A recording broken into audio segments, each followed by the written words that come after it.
میں رکھیے۔ کسی نے پوچھا کہ یہ انشاءاللہ کیسے لکھیں، ان کو علیحدہ پھر شاءاللہ یا انشاء ملا کے لکھیں،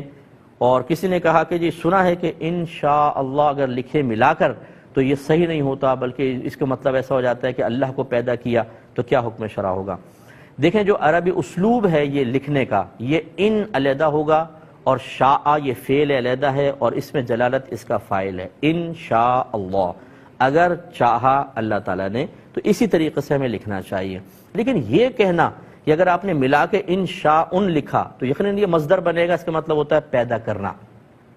اب انشاءاللہ اگر اس طرح لکھا ملا کر تو اس کا مطلب ہوگا اللہ کو پیدا کرنا، یہ ترجمہ ٹھیک نہیں ہے، اگرچہ یہ مفہوم بھی نکل سکتا ہے، لیکن انشاء مصدر ہے، اس صورت میں انشاء یہ مصدر ہے، پیدا کرنا اس کا معنی ہے، باب افعال کا مصدر ہے، اور اس میں جلالت اس کا فاعل بنے گا، کیونکہ مصدر جب کسی کے اوپر داخل ہوتا ہے کسی اسم پر تو وہ اس کا فاعل ہوتا ہے یا مفعول ہوتا ہے۔ اگر میں یوں لکھ دوں انشاءاللہ الخلق،